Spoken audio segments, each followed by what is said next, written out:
Hello everyone. We are going to continue with the chapter salary. The last class we left off at this topic where we were talking about perquisites taxable in the hands of specified employees only. So we are going to talk about the perquisites which are taxable only in case of specified employees. अगर specified employees नहीं है, कोई और employee है, तो उस case में ये perquisite taxable नहीं होगी. ठीक है? स्पेसिफाइड एम्प्लॉयज की डेफिनेशन हमने देख ली थी. उसमें डायरेक्टर्स आते हैं, कुछ ऐसे लोग आते हैं जो एम्प्लॉयज भी हैं और सब्सटैंशियली इंटरेस्टेड भी हैं कंपनी में. फॉर एग्जांपल मान लेते हैं जैसे मुकेश अंबानी की बात करें, अनिल अंबानी की बात करें, तो वो अपनी अपनी रिस्पेक्टिव कंपनीज में हो सकता है वो एक एम्प्लॉय भी हूँ, सीईओ हूँ, और साथ में वो व्हाट डू यू से, हाँ, they have substantial interest in the company as well. ठीक है, तो वो स्पेसिफाइड एम्प्लॉयज की कैटेगरी में आ जाएंगे सर. तो हम यहाँ पर perquisite taxable in the hands of specified employees only. सबसे पहले जो परक्विजिट हम देखने वाले हैं वो है मोटर कार और अदर कन्वेंस फैसिलिटी. मतलब आपको जब ऑफिस से कोई एक कार या फिर कोई और कन्वेंस का मीडियम मिल जाता है, ये फैसिलिटी मिलती है, तो उसके बारे में हम बात करेंगे.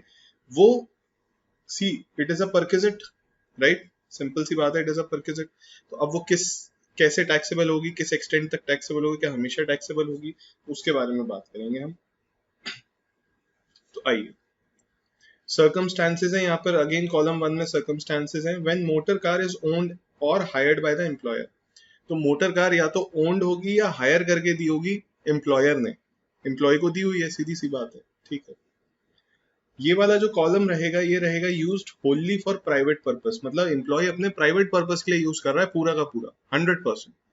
प्राइवेट के लिए यूज कर सकता है क्या? बिल्कुल कर सकता है. आपको परक्विजिट मिला है, आपको एक पर्क मिला है आपकी कंपनी से. कंपनी ने बोला कि भाई हम आपको गाड़ी लेके देंगे. अब ऐसा थोड़े ना बोला कि अगर ऑफिस आ रहे हो तो गाड़ी लेकर आना, अगर कहीं और जा रहे हो तो ये वाली गाड़ी मत यूज करना, राइट?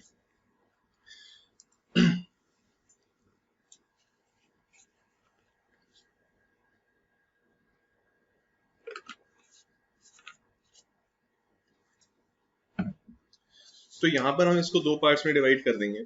कैसे? कि हो सकता है मोटर कार आपको एम्प्लॉयर ने दी हो. ठीक है, अब एम्प्लॉयर ने या तो ओन कर रहा होगा, एम्प्लॉयर की गाड़ी होगी, या फिर एम्प्लॉयर ने भी कहीं से रेंट पर ली होगी और आपको दे दी होगी यूज करने के लिए.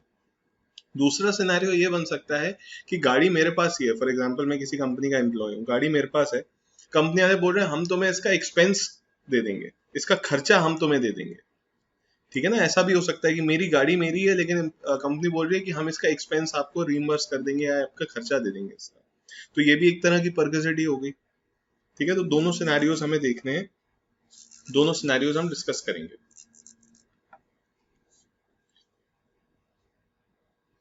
तो पहला हो गया यूज्ड होनली फॉर प्राइवेट पर्पसेस. दूसरा हो गया partly for official and partly for private purposes.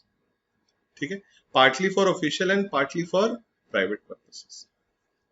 तो आप ऑफिस के लिए भी यूज कर रहे हैं और पर्सनल प्राइवेट पर्पसेस के लिए भी उसे यूज कर रहे हैं. When maintenance and running expenses are met or reimbursed by employer. तो जो मेंटेनेंस और रनिंग एक्सपेंसेस होते हैं आर मेट और रीइंबर्स्ड बाय एम्प्लॉयर.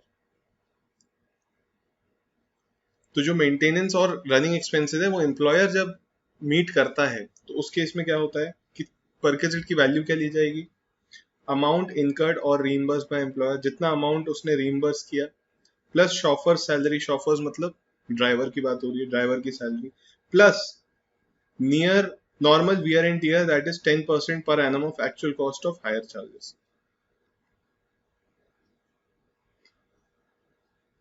क्या क्या परक्विजिट हो गई सर? एक तो सर सबसे पहला आपका हो गया जितना अमाउंट इनकर किया by employer plus driver salary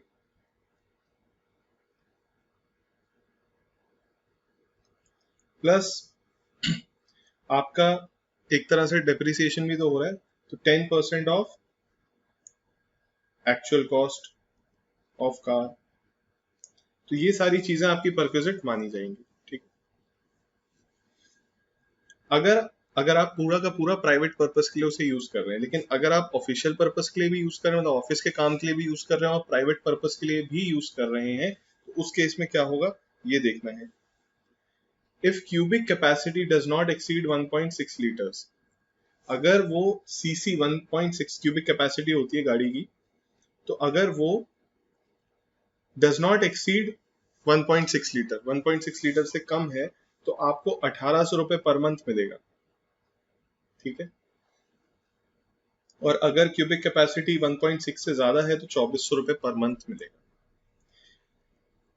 I know आप लोग क्या सोच रहे होंगे कि सर ये क्या है, मतलब इतना वो बनाने की जरूरत थी।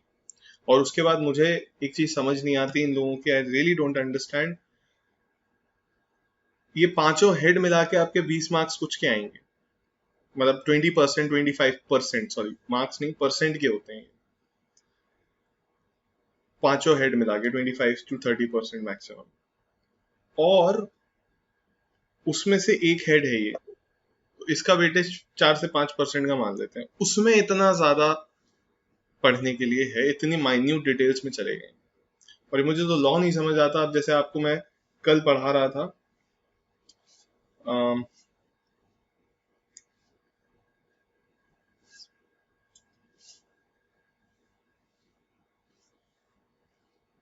कल हमने कुछ बात की थी, कुछ और ऐसे परक्विजिट्स और अलाउंसेस थे जिनकी वैल्यू बहुत कम थी। तो जैसे चिल्ड्रन एजुकेशन अलाउंस की बात की थी, तो उसमें कितना सा अमाउंट मिल रहा था पूरे साल का। तो आप देखिए कि अब 200 रुपए महीना या 100 रुपए महीना आप किस चिल्ड्रन की एजुकेशन में लगता है, आप बताइए। 100 रुपीज पर मंथ, और ये लिमिट्स और ये वैल्यूज तब से चली आ रही हैं और अभी तक वही चली आ रही है। So it is very sad, but nothing can be done as of now. So when maintenance and running expenses are made by employee, तो देखिए अगर आपका एम्प्लॉयर पूरे रनिंग एक्सपेंसेस वगैरह दे रहा है तो भैया ये आपकी परक्विजिट होगी। अगर आप रनिंग एक्सपेंसेस वगैरह दे रहे हैं तो normal wear and tear of the actual cost सिर्फ ये वाला रहेगा। ये दोनों चीजें परक्विजिट में नहीं आएंगी। क्यों नहीं आएंगी दोस्त? ये दोनों एक्सपेंसेस एम्प्लॉय खुद मीट कर रहा है, तो परक्विजिट थोड़ी ना हुआ। आप बात को समझो। एक हो गया केस सिनेरियो, पहला वाला जो था वो क्या था, कार भी मिली है भैया ऑफिस से, ड्राइवर भी मिला है, और मेंटेनेंस भी ऑफिस वाले कर रहे हैं, हमें तो बस क्या करना रहता है, हमें तो बस बैठ के जाना रहता है। तो आपकी परक्विजिट क्या है? कार की कॉस्ट, ड्राइवर की सैलरी, और जो उसका मेंटेनेंस वगैरह का खर्चा है वो, ये तीनों कॉस्ट है, मतलब आपकी तरफ परक्विजिट है। अब क्या दूसरा सिनेरियो क्या बोल रहे हैं, कार ऑफिस वाले ने दे दी, running and maintenance are made by employ, running and maintenance are made by employ. तो ड्राइवर की सैलरी कौन दे रहा है? आप दे रहे हो। मेंटेनेंस कौन करा रहा है? आप करवा रहे हो। तो ये कोई बेनिफिट मिला क्या आपको? अगर मैं इस सिनेरियो में, सेकंड सिनेरियो में बेनिफिट की बात करूं तो बेनिफिट क्या हुआ, एक्स्ट्रा बेनिफिट क्या हुआ? सिर्फ और सिर्फ कार। तो कार के लिए क्या दिया था? 10% ऑफ एक्चुअल कॉस्ट दिया था, तो वही तो परक्विजिट होगा। सिंपल है। अगर वैसे याद करने बैठ गए तो बहुत दिक्कत हो जाएगी। लॉजिकली सोचो, समझ में आ गया? यहाँ पे मिला क्या था, पूरे मेंटेनेंस और रनिंग एक्सपेंसेस सारा कुछ एम्प्लॉयर बेयर कर रहा था, सब कुछ एम्प्लॉयर बेयर कर रहा था। तो पूरा का पूरा जो भी एम्प्लॉयर बेयर कर रहा था वो हमारा परक्विजिट था। यहाँ पर देखें, यहाँ पर हम बेयर कर रहे हैं, एम्प्लॉय बेयर कर रहे हैं।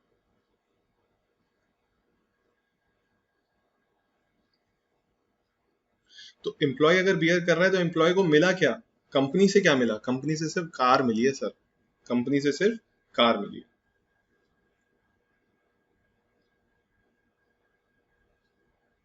ठीक है।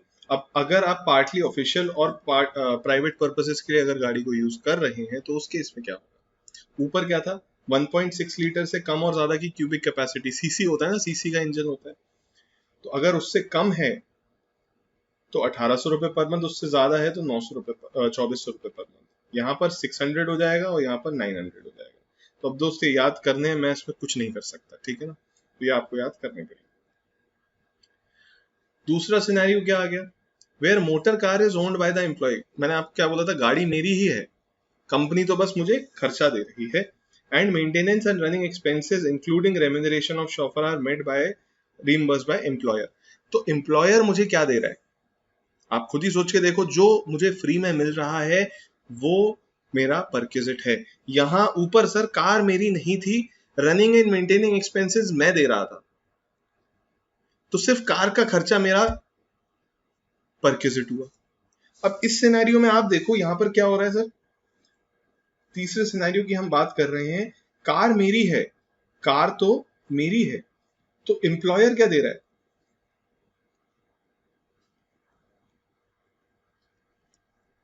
एम्प्लॉयर भाई ड्राइवर की सैलरी दे रहा है, और employer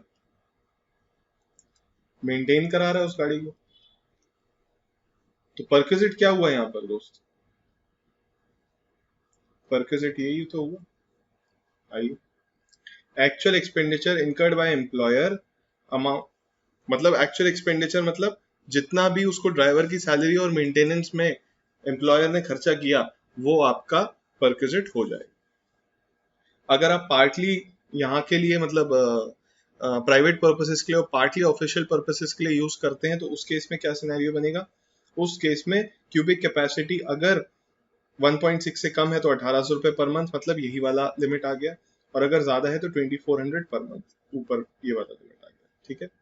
convince other than motor car, motor car के अलावा कुछ है, मतलब कार के अलावा कुछ है, जैसे कि स्कूटर हो गया, मोटरसाइकिल हो गया, etcetera, is owned by the employee and the employer meets its running expenses। तो भाई owned by the employee है तो वो गाड़ी एम्प्लॉय की ही, लेकिन एक्सपेंसेस कौन मीट कर रहा है, एम्प्लॉयर। तो भाई वही ऊपर जो था वही सिनेरियो यहाँ पर आ जाएगा, जितनी भी एक्चुअल कॉस्ट इनकर हुई है। और यहाँ पर अगर बात करें actual expenditure incurred bye the employer less 900 rupees per month, तो ये यहाँ पर दिया हुआ है सर। अब इस पे ज्यादा बात नहीं करेंगे, आगे चलते हैं, दिमाग खराब हो गया मेरा तो हो गया है, आपका भी हो जाएगा, आगे चलते हैं। सेकंड पर आ जाइए, ऊपर ऊपर से याद करके जाना, ज्यादा एकदम इन डेप्थ मत सोचना और इसमें ज्यादा टाइम मत स्पेंड करना।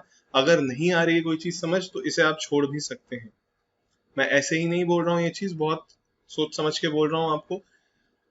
आपके ऊपर है, अगर पूरे सिलेबस में आप 5 मार्क्स का कुछ या 2 से 5 मार्क्स का कुछ छोड़ना भी चाहते हैं कि ज्यादा ही मुझे ट्रबल कर रहा है, और मैं इस सब्जेक्ट के लिए हर सब्जेक्ट के लिए बोल रहा हूँ, लेकिन मैं आपको लिमिट भी बता रहा हूँ, 4-5 मार्क्स से ज्यादा का नहीं पूरे सिलेबस में, पूरे सब्जेक्ट में। अगर लग रहा है कि कोई चीज यार ये ज्यादा ही ट्रबल करती है, बहुत ज्यादा स्ट्रेस हो रहा है दिमाग पर इसे याद करने में, डोंट डू इट। ठीक है, डोंट डू इट। और ये 5 मार्क्स का है भी नहीं, ये ज्यादा से ज्यादा 1 मार्क्स का आएगा अगर आया तो। ठीक है, और आया तो उसकी भी पॉसिबिलिटी बहुत कम है।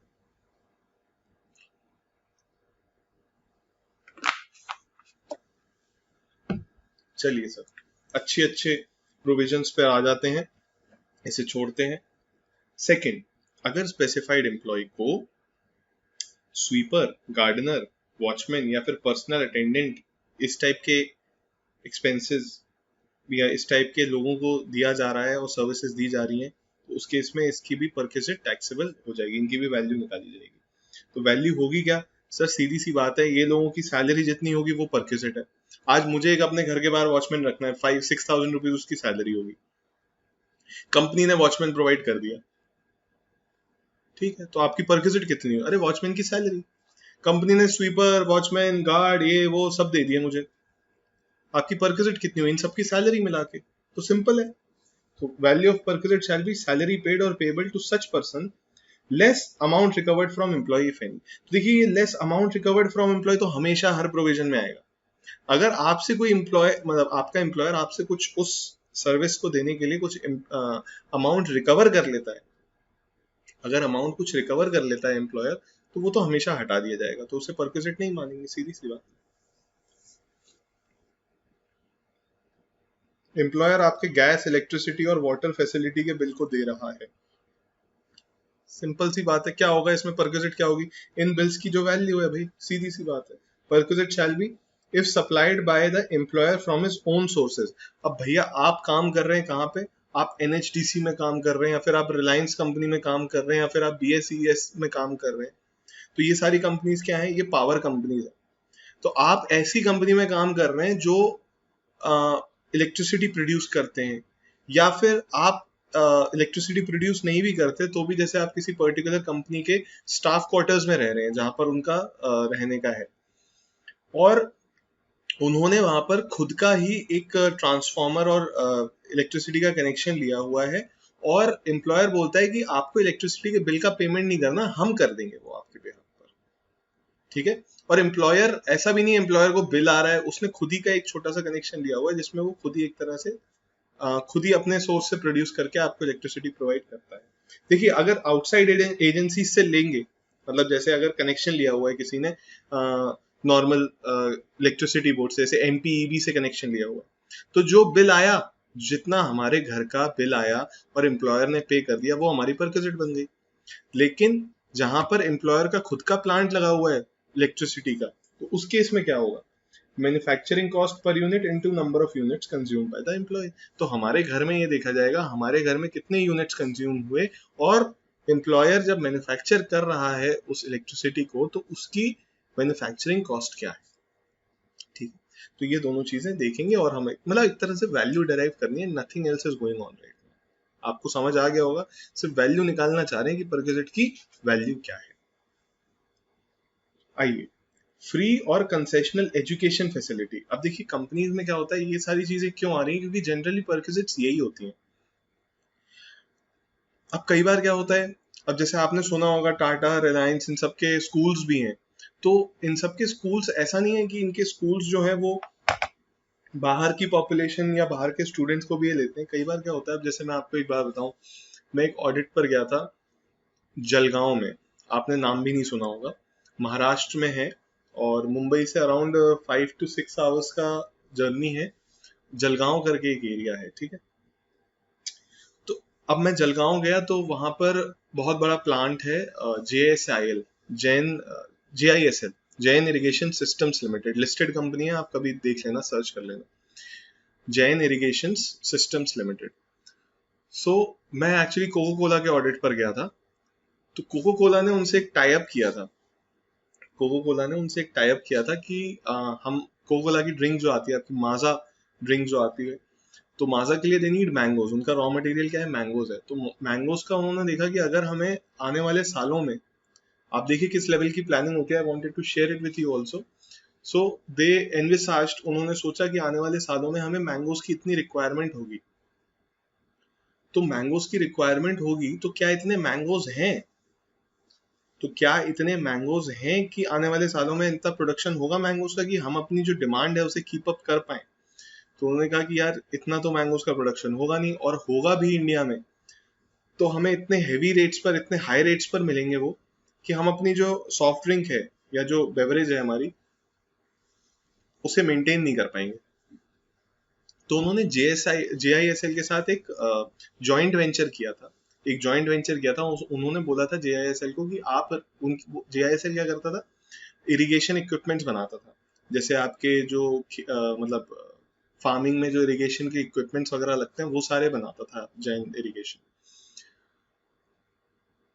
तो जैन इरिगेशन ये भी बनाता था, साथ में वो रिसर्च एंड डेवलपमेंट भी करता था। तो I don't know I should tell you और नॉट, आपको इंटरेस्ट होगा या नहीं होगा, तो खैर बता देता हूँ। So this is a firm, okay. तो रिसर्च एंड डेवलपमेंट करते रहते हैं, कई सारे ऐसे हैं ऑर्गेनाइजेशंस जो करती हैं।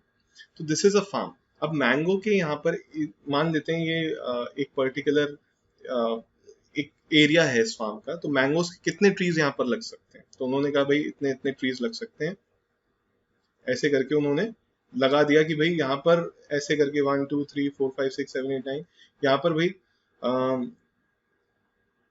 100 ट्रीज लग सकते हैं, लेटेस्ट से मैंगोज के 100 ट्रीज लग सकते हैं यहाँ पर।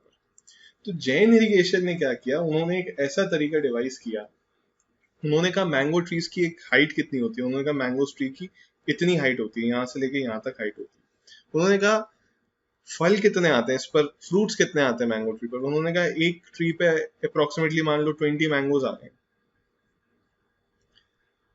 तो बोले इतने कम क्यों लग पा रहे हैं इस एरिया में, उन्होंने कहा इसलिए लग पा रहे हैं क्योंकि जो मैंगो ट्री होता है वो बहुत बड़ा होता है, ठीक है, वो बड़ा होता है, और उसके बड़े होने की वजह से क्या है, वो इतनी इतनी स्पेस ले लेता है।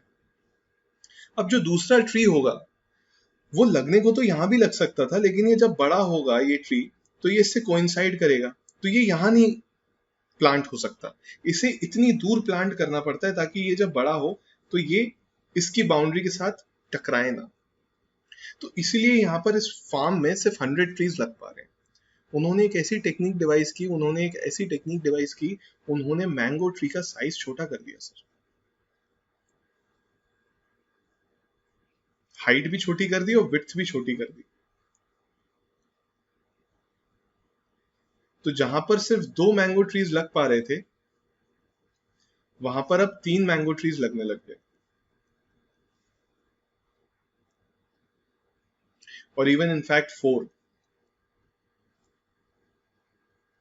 तो एक एरिया में जहां पर 100 मैंगो ट्रीज लग रहे थे, वहां पर अब 200 मैंगो ट्रीज लगने लग गए। क्योंकि देखिए सर, जगह तो उतनी है। तो बेसिकली मैं आपको ज्यादा डिटेल में और नहीं बताऊंगा। तो यहाँ पर मैं उस ऑडिट पर गया था, मैं कहाँ से कहाँ पहुंच गया, but it was very fascinating actually. मैंने उनके जो रिसर्च सेंटर था वो विजिट किया। वहां पर वो पता नहीं क्या क्या रिसर्च कर रहे थे, आप मानेंगे नहीं। मतलब कोकोनट हस्क होती है, उन्होंने कहा कि सर आने वाले टाइम में, मतलब वो इतने आने वाले टाइम मतलब वो 10 साल बाद की सोच रहे थे, 10, 20, 15 साल बाद की सोच रहे थे। कहते हैं हमारे पास इतना सॉइल नहीं बचेगा। आप कहेंगे सर सॉइल कैसे नहीं बचेगा? पूरे सॉइल ही सॉइल है, हर जगह मिट्टी तो है, और क्या है दोस्त। सॉइल अलग होता है, एक होता है प्लांट के लिए सॉइल।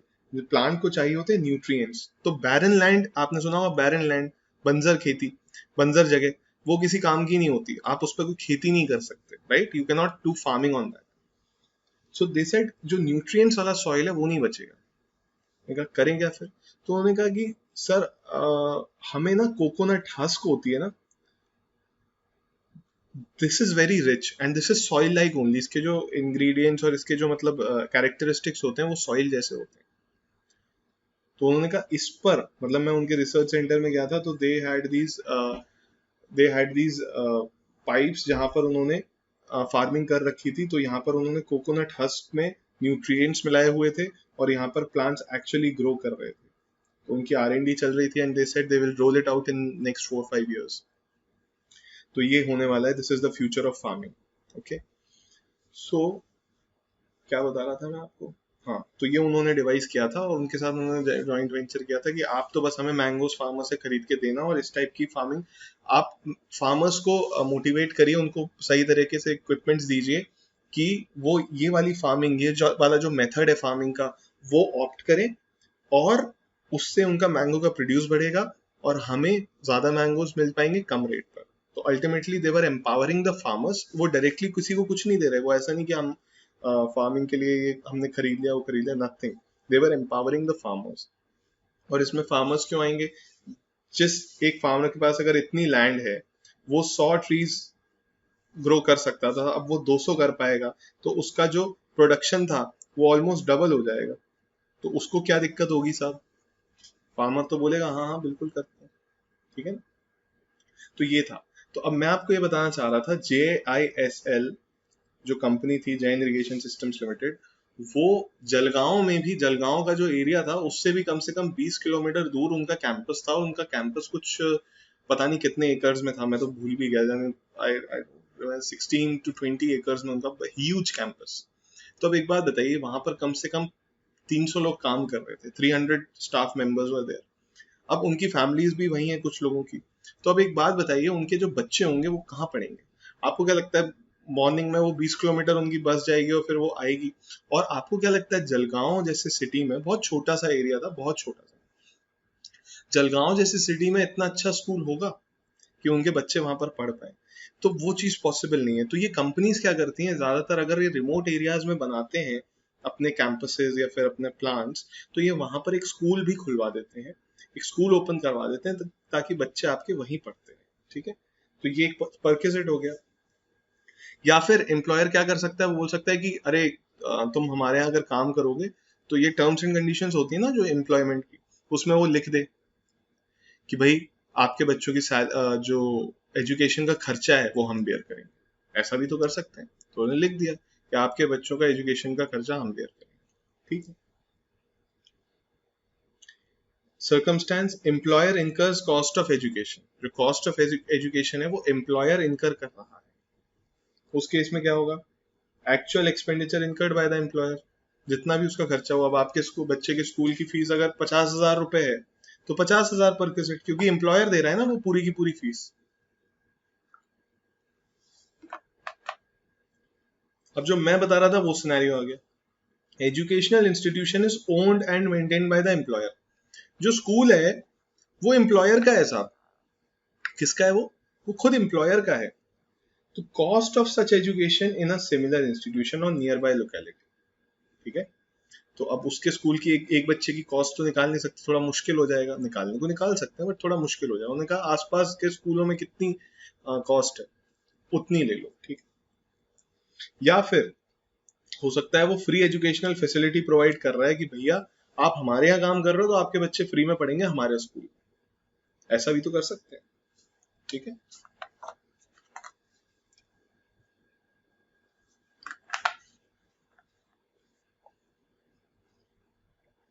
या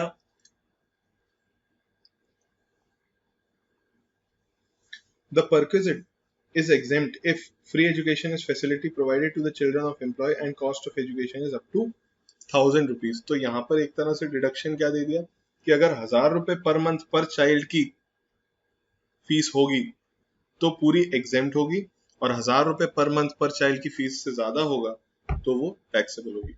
अब बताइए सर कहाँ होती है 1,000 रुपए पर मंथ की फीस? आप लोग भी सब स्कूल आपका ओवर हो चुका है, सबका हो चुका है ना ओवर, या कोई अभी भी स्कूल में है?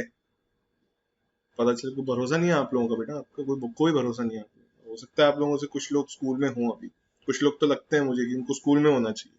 सर कैसी बातें कर रहे हो, ठीक है, ठीक है। तो अगर आपके स्कूल की फीस, बच्चे के स्कूल की फीस 900 रुपीज पर मंथ हुई तो फिर पूरी एग्जेम्प्ट, और अगर वो 1,200 रुपीज पर मंथ हुई तो पूरी की पूरी taxable.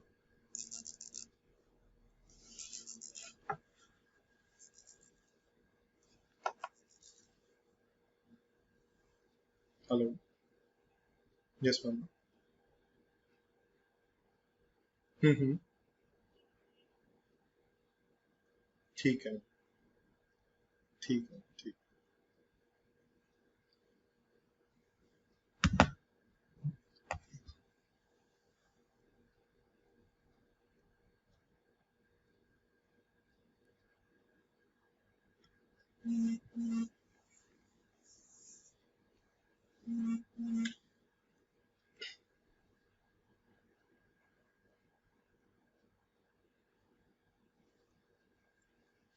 Now the next one is transport facility to the employees of transport undertaking. तो अगर कोई ट्रांसपोर्ट कंपनी है और उनके एम्प्लॉयज को ट्रांसपोर्ट फैसिलिटी मिल रही है तो उसके केस में परक्विजिट की वैल्यू क्या होगी? If any transport facility is provided by an employer carrying transport business to his employee in a conveyance owned, leased or made available by some arrangement, then चाहे वो जो कन्वेंस दिया गया है अपने एम्प्लॉय को वो रेंट पर लिया गया है या फिर ओन्ड है उस पर्सन का, उससे कोई फर्क नहीं पड़ता। सारे केसेस में टैक्सेबल वैल्यू कितनी होगी? Amount charge from general public for such facility, जितना भी जनरल पब्लिक से उस फैसिलिटी के लिए चार्ज किया जाता है उतना ही वैल्यू ऑफ परक्विजिट होगा।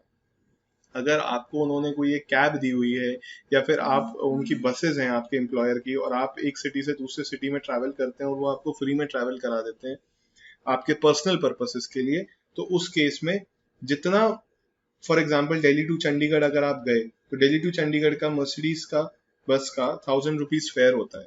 तो अगर आप हर वीक जाते रहते हैं या इस टाइप से अगर आप अपने एम्प्लॉयर का जिसके यहाँ पर आप काम कर रहे हैं वो आपको ये सारी फैसिलिटी देता है, तो जो भी उसका मार्केट वैल्यू होगी, मार्केट फेयर होगा उस फैसिलिटी का, वो आपकी वैल्यू ऑफ परक्विजिट बन जाए, ठीक है।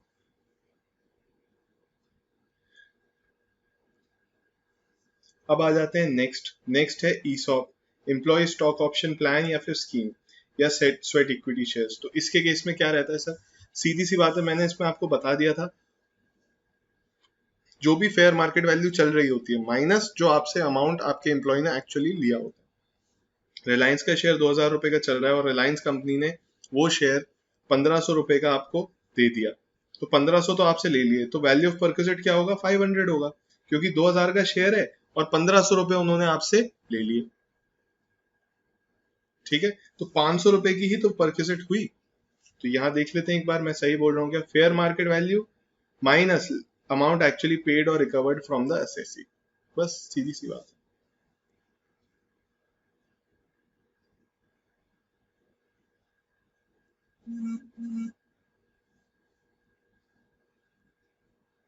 अब नेक्स्ट आ जाते हैं valuation of medical facilities provided by the employer. Valuation of medical facilities provided by the employer.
Treatment in hospital maintained by the employer.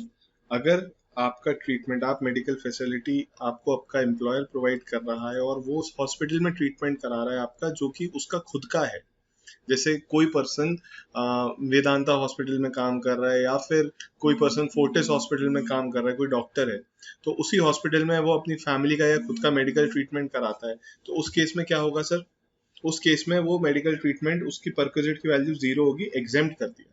ठीक है, अगर एम्प्लॉयर अपने एम्प्लॉय का गवर्नमेंट हॉस्पिटल में ट्रीटमेंट कराता है तो वो भी एग्जेम्प्ट है, उसकी वैल्यू ऑफ परक्विजिट नहीं काउंट की जाएगी। Treatment of prescribe disease in a hospital approved by principal chief commissioner और कमिश्नर।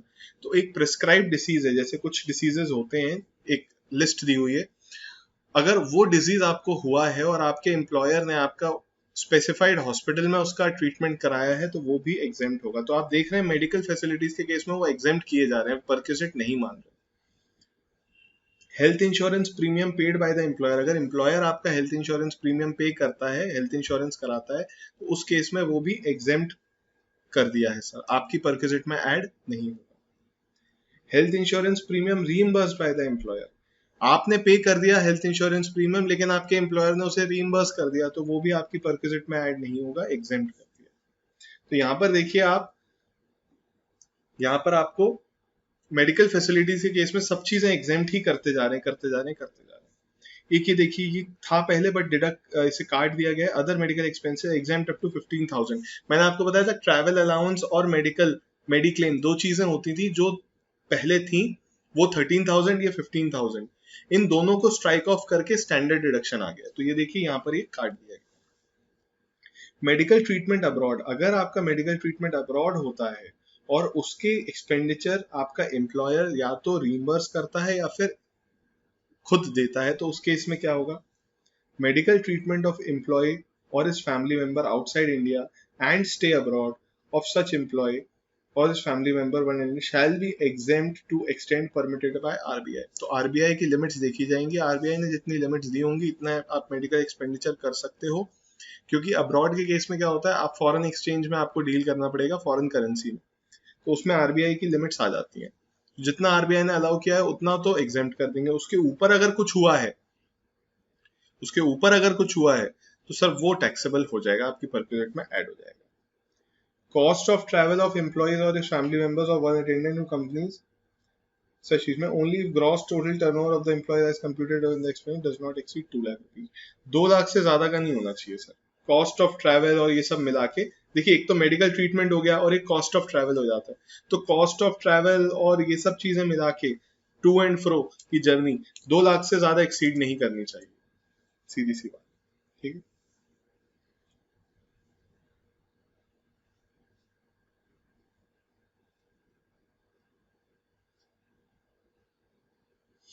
हमने कुछ फ्रिंज बेनिफिट्स की बात की थी, ठीक है, फ्रिंज बेनिफिट्स की बात की थी, मतलब और डिफरेंट टाइप के बेनिफिट्स जो दिए जाते हैं एम्प्लॉयज को, उसकी बात की थी हमने।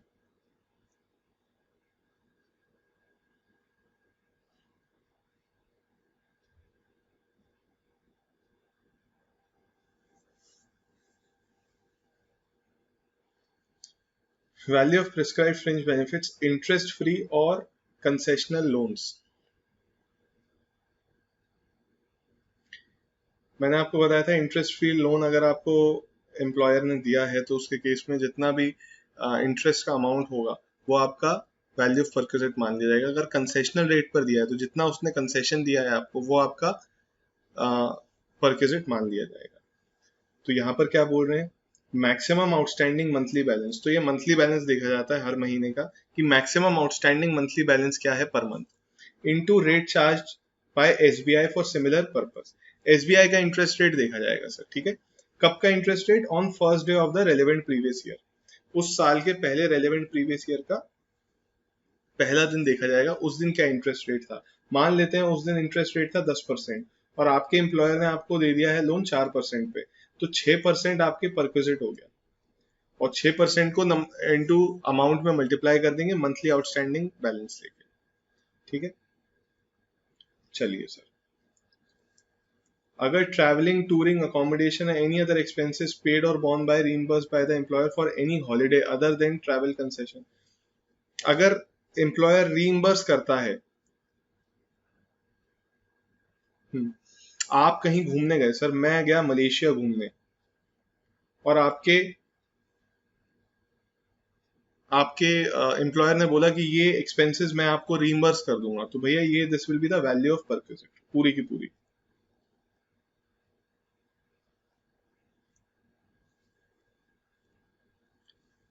ये देखिए, फ्री फूड और non alcoholic beverages provided by the employer. तो अगर फ्री फूड आपको एम्प्लॉयर प्रोवाइड कर रहा है और non alcoholic beverages, alcoholic beverages include नहीं होते, तो फ्री फूड और नॉन अल्कोहलिक बेवरेजेस अगर प्रोवाइड कर रहा है तो value of benefit is equals to amount of expenditure incurred by employer minus amount paid और रिकवर्ड। अब जैसे मैं आपको बताता हूँ कि कई कंपनीज में होता है कि हमारा लंच जो है वो सब्सिडाइज्ड रेट्स पर है, 60 रुपीज का लंच है और ये लंच एकदम बहुत अच्छा होता है, मतलब अराउंड एक्चुअल इसकी वैल्यू होगी करीब 200-300 रुपीज, बट वो आपको सब्सिडाइज्ड प्राइस पर देते हैं और वो आपसे आपकी सैलरी में से 60 रुपीज डिडक्ट कर लेंगे, कोई दिक्कत नहीं है सर।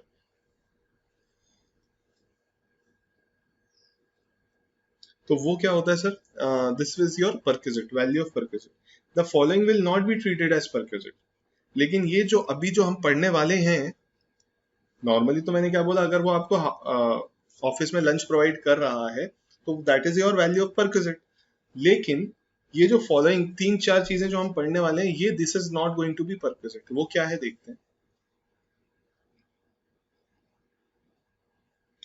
फ्री फूड और नॉन अल्कोहलिक बेवरेज अगर एम्प्लॉयर आपको प्रोवाइड कर रहा है during working hours at office, अगर वो ऑफिस में आप लंच करते हैं वहां पर आपको प्रोवाइड कर रहा है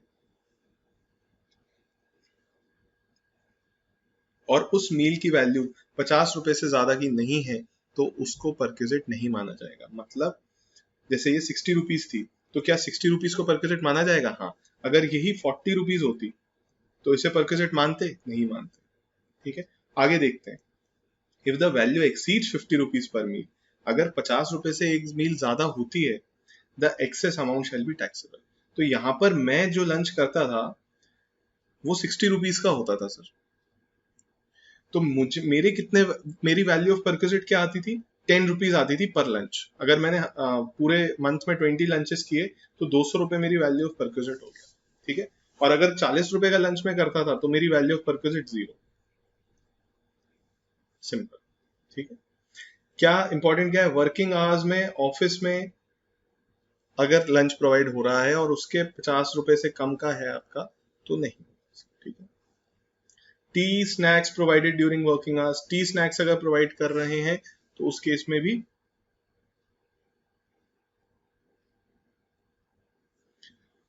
उसे परक्विजिट नहीं मानेंगे। Free food non alcoholic beverages provided during working hours in a remote area और ऑफशोर इंस्टॉलेशन, मतलब फ्री फूड या non alcoholic beverage provided during working hours. Working hours में अगर आपको कोई लंच प्रोवाइड करा है इन अ रिमोट एरिया, तो उसमें कोई लिमिट ही नहीं है, ठीक है। वर्किंग आवर्स तो ऊपर भी थे, लेकिन रिमोट एरिया है या फिर ऑफशोर इंस्टॉलेशन है, रिमोट एरिया, वहां पे खाना नहीं मिलेगा, तो वो जितने का भी खाने दे रहा है वो वैल्यू ऑफ परक्यूजेट में ऐड नहीं होगा, वो फ्री है, टैक्स नहीं लगेगा उसमें, ठीक।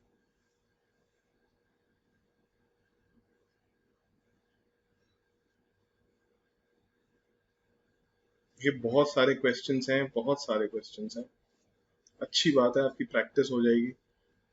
चलिए अभी हम वापस आते हैं। Next is gift including gift vouchers and token received by the employer. भैया अगर कोई आपको गिफ्ट दी है तो जितने की भी गिफ्ट है वो परक्विजिट माना जाएगा, कोई एग्जेम्पशन नहीं है। लेकिन अगर 5,000 से कम का है पूरे साल में तो फिर कोई टैक्स नहीं लगेगा, 5,000 से ऊपर का है तो टैक्स लग जाएगा, ठीक है। क्रेडिट कार्ड या फिर add on card provided to employ और any member of the household. आप किसी कंपनी में जाते हैं, वो सबसे पहला काम करते हैं, आप कहते हैं कि आप हमारे नेटवर्क की सिम ले लीजिए और एक क्रेडिट कार्ड ले लीजिए, सबसे पहला काम तो वो ये होता है। तो उस केस में क्या है, अब क्रेडिट कार्ड सर, वैसे तो अगर आप ये क्रेडिट कार्ड लेते HDFC का, तो ये 2,000 रुपए पर एनम का, इसका 2,000 रुपए पर एनम का क्या होता है, इसके चार्जेस होते हैं। लेकिन क्योंकि आप पीडब्ल्यूसी से पीडब्ल्यूसी के एम्प्लॉय हैं तो आपको ये कार्ड हमारी कंपनी फ्री में देगी। मैं कहा वाह, तो ये क्या हो गया सर, ये 2,000 रुपए वैल्यू ऑफ परक्विजिट हो गया, ठीक है। लेकिन अगर ये कार्ड आपने पर्सनल पर्पस के लिए लिया है तभी ये वैल्यू ऑफ परक्विजिट मानी जाएगी। अगर ये आपने ऑफिशियल पर्पस के लिए लिया है कार्ड तो फिर नो परक्विजिट, ऑफिशियल पर्पस के लिए लिया है तो फिर कोई परक्विजिट नहीं मानी जाएगी, ठीक है। मैंने अपने लिए थोड़ी ना लिया है, मेरे इतने ऑडिट्स होते थे, वहां पर टिकट्स कराने रहते थे, तो अब मैं अपने पैसों से तो कराऊंगा नहीं वो टिकट्स। अब एक ही ट्रिप के एक एक दिन में मेरे 30 to 40,000 के भी टिकट्स होते थे। तो अब मैं अपने पर्सनल, अच्छा वो टिकट्स मैं कराता था तो मैं अपने पर्सनल अमाउंट से थोड़ी ना कराऊंगा 40,000 के टिकट्स, क्योंकि उसका रीइंबर्समेंट होगा 1 महीने बाद, तो 1 महीने बाद तक मैं अपने फंड्स ब्लॉक तो कोई भी नहीं करेगा। तो इस केस में क्या होता था सर, क्रेडिट कार्ड कंपनी जबरदस्ती आपको बोलती थी कि आप तो ले ही लीजिए sir credit card.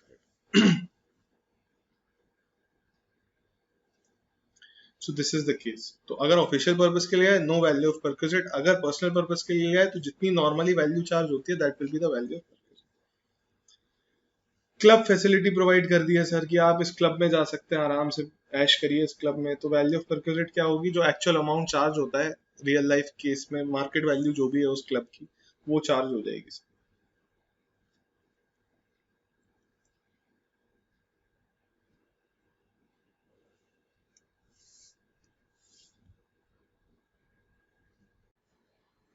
So we'll do the next one now. Here it is used by the employee. Used by the employee or any member of his household of movable assets। तो अगर आपके एम्प्लॉयर ने आपको movable assets दिए हुए हैं use करने के लिए तो उसके बारे में बात हो रही है। तो अब फॉर एग्जांपल जैसे कि हमने बात की कि कार की बात कर ली हमने और घर के फर्नीचर और इन सब की बात कर ली है, आपके एम्प्लॉयर ने आपको कुछ और यूज करने के लिए दे दिए हैं, इक्विपमेंट्स वगैरह या कुछ इस टाइप की चीजें, तो उसके केस में वो भी, उनकी जो वैल्यू होगी वो आपकी परक्विजिट में ऐड हो जाएगा। अब वही बात दोबारा से रिपीट करूंगा मैं जो ऑलरेडी हम कर चुके हैं, मतलब अब इस समय तक आके हमारे पास थोड़ा सेंस बन गया है चीजों का कि वैल्यूएशन निकालनी कैसे। तो देखिए दोस्त, अगर कोई वो चीज जो भी एसेट, मूवेबल एसेट की बात हो रही है, ठीक है, इमूवेबल ऑलरेडी बात कर चुके हैं क्योंकि हाउस प्रॉपर्टी आ चुका है उसमें ना, तो मूवेबल एसेट की बात कर रहे हैं। तो मूवेबल एसेट में अब उसने कोई चीज दी एम्प्लॉयर ने हमें, तो उसकी कॉस्ट कैसे निकालोगे। अब आपको ये देखना है क्या वो जो प्रॉपर्टी है, जो एसेट है, वो एम्प्लॉयर का खुद का एसेट है। अगर एम्प्लॉयर का खुद का एसेट है तो उस केस में वो कह रहे हैं 10% ऑफ एक्चुअल कॉस्ट ले लो, ठीक है। 10 लाख का है तो अगर 1 साल के लिए आपने यूज किया तो 1 लाख रुपए उसकी कॉस्ट ले ली जाए। और दूसरा केस, अगर आपके एम्प्लॉयर ने भी उसे कहीं ना कहीं से रेंट पर लिया हुआ है, आपके एम्प्लॉयर ने भी उसे रेंट पर लिया हुआ है, फिर आपको इंटर्न यूज करने के लिए दिया हुआ है, तो उस केस में क्या होगा, उस केस में जो रेंट चार्जेस एम्प्लॉयर पे कर रहा है वो आपकी परक्विजिट बन जाएगी, सिंपल है, वही रूल चला आ रहा है जो ऊपर चला था। इसमें एक एग्जेम्पशन है, use of laptops and computer belonging bye the employer given by the employer is exempt. अब देखिए ऑफिसेज में अगर ये करने लगे तो मूवेबल एसेट तो कंप्यूटर भी होता है, जैसे लैपटॉप भी होता है। अब ज्यादातर मोस्टली ऑफिसेज में क्या होता है, आप जाएंगे, you will work there and they give you their own devices, वो अपने अपने लैपटॉप्स देते हैं आपको यूज करने के लिए, तो वो भी मूवेबल एसेट में आ जाएगा, राइट। तो उधर यहाँ पर उनको एग्जेम्पशन दे दी कि भाई इसे आप परक्विजिट में काउंट नहीं करेंगे, ये तो बेसिक नेसेसिटी है फॉर कंडक्टिंग और डूइंग द वर्क, तो इसे वहां पर हटा दिया गया, इसे एग्जेम्पशन में डाल दिया गया। ठीक, आगे बात करते हैं। Transfer of any movable asset which was belonging to employer directly और इनडायरेक्टली टू एम्प्लॉयर और any member of the household. तो कह रहे हैं अगर आपने ट्रांसफर ही कर दिया कोई मूवेबल एसेट जो एम्प्लॉयर का था वो आपने ट्रांसफर कर दिया एम्प्लॉय को, उस केस में क्या होगा, कंप्यूटर एंड इलेक्ट्रॉनिक गैजेट्स के केस में जो एक्चुअल कॉस्ट होगी पूरा का पूरा आपको देगा परक्विजिट कितना मानेंगे, less depreciation at the rate of 50% under reducing balance method.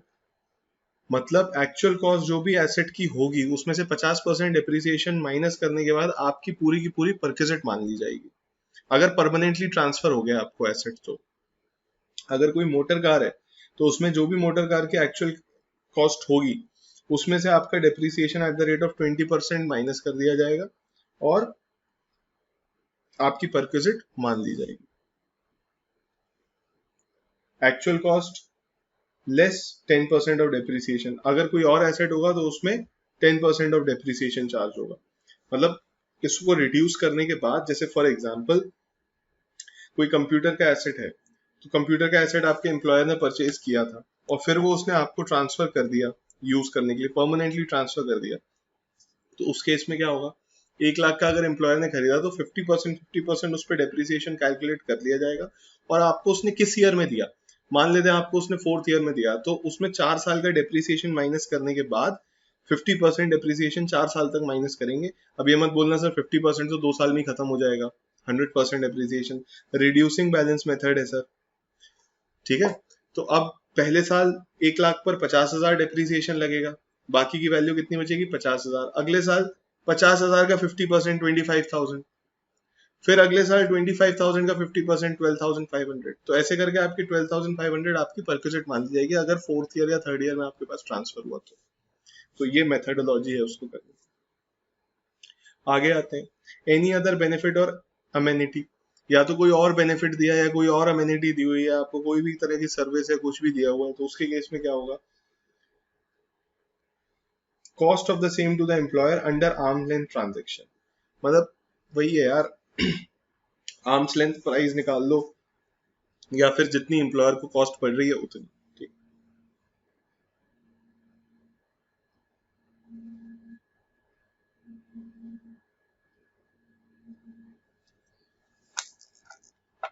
Excuse me, hello, नहीं सर अभी तक तो नहीं है, मैं चेक कर लेता हूँ। हाँ जी,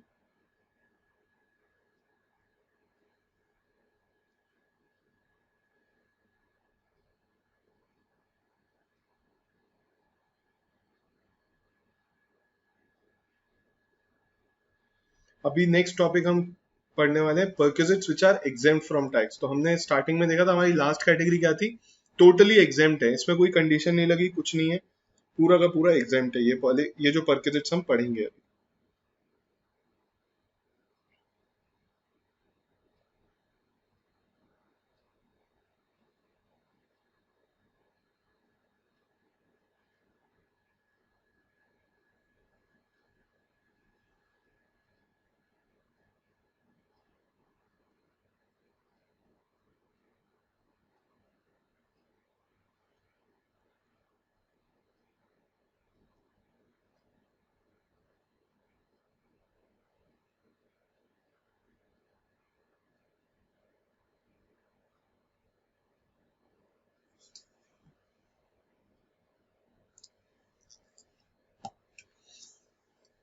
सो perquisites which are exempt from tax, तो ऐसे कौन से परक्विजिट्स हैं जो कि एग्जेम्प्ट है टैक्स से।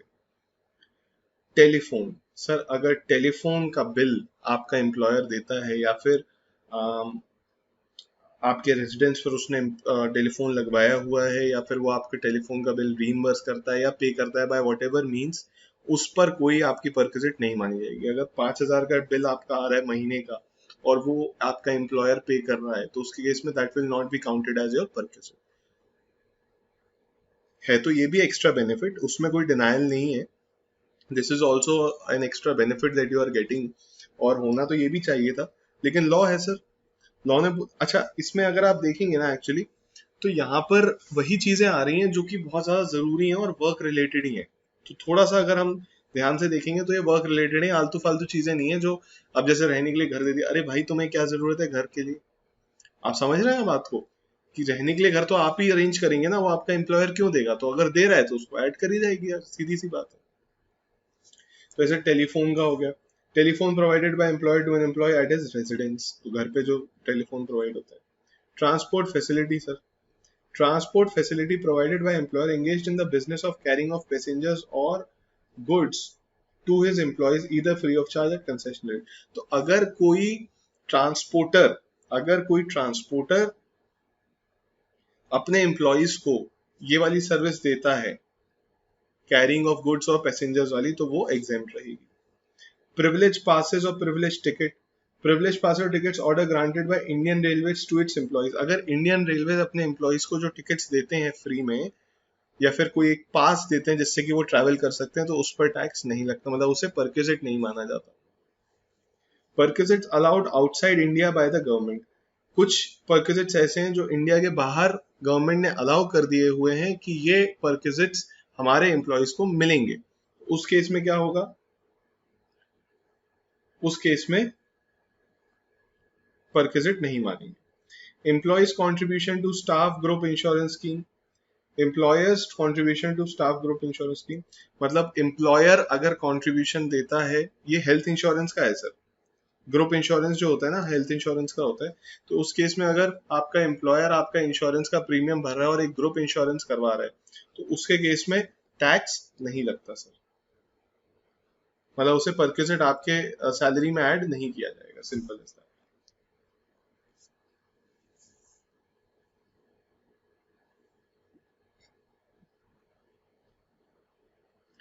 अगर कोई आपका एम्प्लॉयर आपका पर्सनल एक्सीडेंट पॉलिसी कराई है, एक्सीडेंट पॉलिसी क्या होती है? अगर किसी पर्सन की एक्सीडेंट में डेथ हो जाए तो उन्हें एक अमाउंट मिलता है फ्रॉम द कंपनी, तो अगर इस टाइप का अगर कुछ है तो उस केस में भी वो आपके परक्विजिट एग्जेम्प्ट है, मतलब परक्विजिट तो है लेकिन उसे एग्जेम्प्ट कर दिया।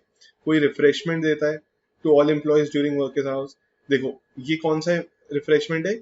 ऐसा नहीं कि आपको लंच पर ले गया अलग से, सारे एम्प्लॉयज के लिए रिफ्रेशमेंट आ रहा है वर्किंग आवर्स के बीच में ऑफिस प्रेमाइसिस पे, तो वो एग्जेम्प्ट होगा।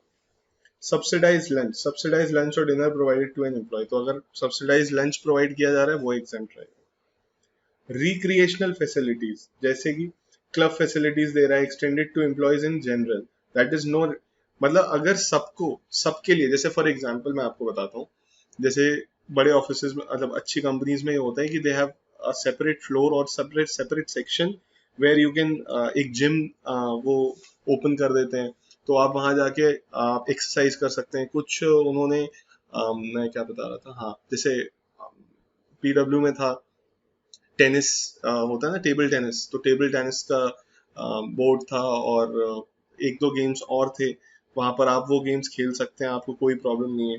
तो वैसे तो देखा जाए तो ये सब भी परक्विजिट में आने चाहिए, बट इतने लेवल पर ये एग्जाम्प्ट होते हैं, ठीक है। Amount spend on training of employees, अगर कोई भी अमाउंट, मतलब जैसे अब फॉर एग्जांपल जीएसटी एनरोल हुआ था, तो जितनी भी ऑर्गेनाइजेशंस थी सभी ऑर्गेनाइजेशंस ने एक्सपर्ट्स को बुलाकर जीएसटी की ट्रेनिंग करवाई थी अपने कंपनी में, to make everybody aware about the new law which is coming and how it is affecting their organization। तो ऐसे तो आप बोलोगे कि सर एक तरह से जीएसटी की ट्रेनिंग अगर मैं मार्केट में लेने जाता तो मेरा 20,000 30,000 का एक्सपेंस आ जाता, ये मुझे कंपनी ने फ्री में प्रोवाइड कर दी, this is also one kind of a perquisite. तो हाँ डेफिनेटली ऐसे अगर समझेंगे तो ये परक्विजिट है, लेकिन यहाँ पर एग्जेम्प्ट किया हुआ है। Sum payable by employer to a RPF, RPF क्या होता है सर? रिकग्नाइज प्रोविडेंट फंड में अगर कोई सम एम्प्लॉयर ने पे किया है तो उसके केस में वो एग्जेम्प्ट है। Leave travel concession, leave travel concession मतलब लीव मतलब ट्रैवल के लिए लीव दी जाती है तो उसके कंसेशन के को भी यहाँ पर कर दिया है। Medical facilities subject to certain prescribe limits, medical facilities हम वैसे ही देख चुके हैं, हर केस में वो एग्जेम्प्ट ही। Rent free official residence, rent free official residence provided to a जज ऑफ हाई कोर्ट और सुप्रीम कोर्ट, अगर सुप्रीम कोर्ट और हाई कोर्ट के जज को जो रेंट फ्री अकोमोडेशन मिलता है उन पर टैक्स नहीं लगता, आपको मिलेगा तो आप पर लग जाएगा, मतलब आपकी परक्विजिट मान लेंगे, उनकी परक्विजिट नहीं मान।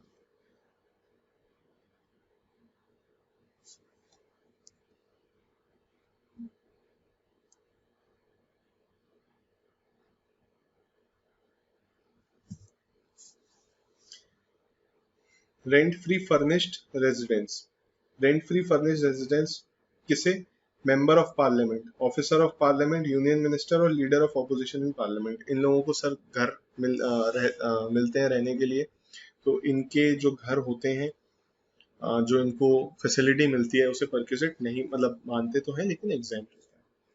कन्वेंस फैसिलिटी मिलती है हाई कोर्ट जजेस को इन सब को, तो वो भी एग्जेम्प्ट रहती है, ठीक है ना। तो ये हो गया सर आपका, तो यहाँ पर हमारे जितना भी परक्विजिट का पार्ट था वो सारा कवर हो गया है। कुछ हमने देखे कि उन पर 100% टैक्स लगता है, मतलब उन्हें आपके उसमें इंक्लूड कर दिया जाता है। कुछ हमने देखे पार्टली टैक्सेबल हैं, और फिर लास्ट में हमने देखे फुल्ली एग्जेम्प्ट है, तो 3 कैटेगरीज में डिवाइड किया था।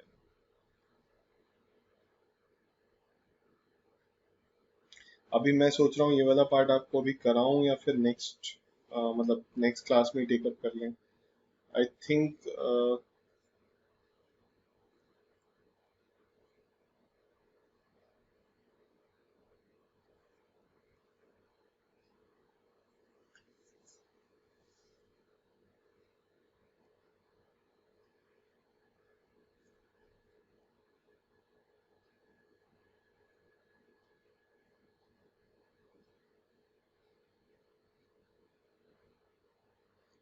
आई think I take it up in the next class only, because next class के लिए ज़्यादा कुछ बचा नहीं है, there are only few topics that are left, so we will finish it off in the next class only. Okay ji,